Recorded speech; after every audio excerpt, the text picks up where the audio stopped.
Hello everyone.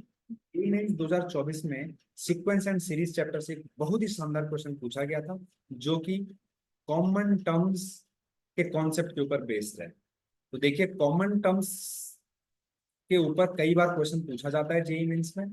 तो इस type के क्वेश्चन को हम कैसे डील करते हैं, कैसे इनको सॉल्व करते हैं, उसके बारे में मैं आज डिस्कशन करने वाला हूँ। तो बिल्कुल ध्यान से आपको देखना है। यहाँ पे इसने बोला 25th टर्म है ना। एक्चुअल में मुझे ये एपी पता है, इसमें ए की वैल्यू है 4, डी की वैल्यू है 9 - 4 यानी कि 5। तो एक्चुअल में एन की वैल्यू दे रखी है 25। तो मैं ए एन की वैल्यू निकाल लेता हूँ। क्या कर लेता हूँ? ए एन की वैल्यू। तो ए एन का फॉर्मूला हमें पता है, A + n - 1 इंटू डी होता है। तो ए एन इज इक्वल हो जाएगा दोस्तों, ए की वैल्यू 4 प्लस एन की वैल्यू n - 1 24 हो जाएगा, डी की वैल्यू 5। 24 × 120 यानी कि 124, यानी कि 125th जो टर्म है वो क्या हो जाएगी? 124। तो ये कहाँ तक जा रहा है? 120, ये 124 तक जा रहा है। सही बात है। चलिए, अब इस पे इसको ध्यान से देखिएगा। इसको हम कैसे ध्यान से देखेंगे, देखते रहिएगा। इसमें देखिए, इस वाले एपी में ए की वैल्यू 3 दी गई है, डी की वैल्यू भी 3 दी गई है, और नंबर ऑफ टर्म्स जो है 37 दी गई है। तो इसके लिए अगर मैं ए एन निकालूंगा दोस्तों, वो निकलेगा A + n - 1 इंटू डी वाले फॉर्मूले से। कैसे निकलेगा? ए की वैल्यू 3 है, n - 1 करके 36 आएगा इंटू 3। 108 + 3 यानी कि 111। ठीक है ना?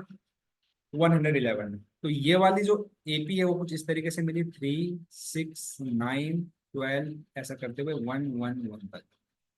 अब अगर दोनों के बीच में मुझे कॉमन टर्म्स निकालनी है, तो उसके लिए सबसे पहले एक फर्स्ट कॉमन टर्म्स निकालिए। निकाल ली। तो यानी कि जो कॉमन एपी है, कॉमन टर्म से भी एक एपी बनेगी।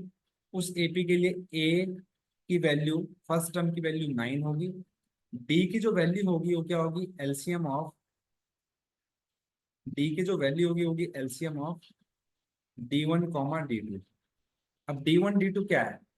D1 यहाँ से निकलेगा, D1 = 5, और D2 यहाँ से निकलेगा 3, जो कि पहले यहाँ पे लिखा गया है ना, D2 3। तो इन दोनों का 3 और 5 का ले लेंगे एलसीएम, एलसीएम ऑफ 3, 5, जो कि होता है 15। तो मुझे ए भी पता है, और डी का वैल्यू भी पता चल गया, 15 है ना। अब एक्चुअल में नंबर ऑफ टर्म्स पूछा गया है। तो देखिए, अगर इस एपी और इस एपी की बात करेंगे, तो जो कॉमन टर्म होगी वो 111 होगी, लास्ट कॉमन टर्म, या उससे छोटी होगी। पर 111 के बाद तो कोई कॉमन टर्म आएगी नहीं ना इनके बीच में, क्योंकि इसमें सबसे बड़ी टर्म ही 111 है। तो इसका मतलब इस वाली कॉमन जो एपी है, इसकी जो nth टर्म होगी, क्या होगी? nth टर्म वो लेस देन इक्वल टू 111। अब ए एन का फॉर्मूला हमें पता है, A + n - 1 into D is less then 11। यहाँ से ए की वैल्यू कितनी है? 9। n - 1 की वैल्यू कितनी है? मुझे पता नहीं है एन की वैल्यू, तो n - 1 ही रहने दूंगा। डी की वैल्यू 15 निकाली है हमने एलसीएम निकाल के, इज लेस देन 111। तो जब मैं इस 9 को उधर लेके जाऊंगा, तो हमारे पास बचेगा 102। n - 1 into 12 is less than equal to, क्या बचेगा? 102। ठीक है। और n - 1 जो होगा वो लेस देन इक्वल टू 102/12 होगा। ठीक है। तो 12 × 8 = 96, 12 × 8 = 96, यानी कि n - 1 is less than equal to 8 point something आएगा। क्योंकि n एक इंटीजर होता है, तो n - 1 भी एक इंटीजर होगा, और integer less than equal to 8 जो होगा वो, वहां से मुझे पता चलेगा n - 1 इज इक्वल टू 8। क्या होगा दोस्तों? 8। यहाँ से n की वैल्यू जो होगी 9। ठीक है ना? एन की वैल्यू कितनी आ जाएगी? 9 आ जाएगी। अब आप बोलेंगे कि sir less than equal to में तो 7 भी लेंगे। नहीं, 7 नहीं, जस्ट बाद वाला इंटीजर लेना है मुझे। क्या लेना है? जस्ट बाद वाला इंटीजर। ठीक है ना? तो एन की वैल्यू हमारे पास आ गई 9। तो इसमें नंबर ऑफ कॉमन टर्म्स पूछा गया था।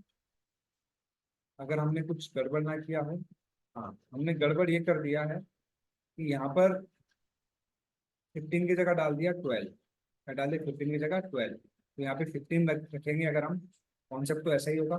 जैसे 15 रखेंगे तो 12 छक्का 12 अठा 15 छक्का 90, तो यहाँ पे 6 पॉइंट समथिंग आएगा। तो n-1 इक्वल टू 6 होगा, और n की वैल्यू जो होगी वो आ जाएगी 7। क्या आ जाएगी 7, ठीक है ना। तो आप कंफ्यूज मत होइएगा, यहाँ पर n की वैल्यू आ जाएगी 7, और n इक्वल टू 7 इस क्वेश्चन का आंसर है। अगर आपको सॉल्यूशन अच्छा लगे तो प्लीज चैनल को लाइक शेयर और सब्सक्राइब करना बिल्कुल ना भूलें। Thank you very much.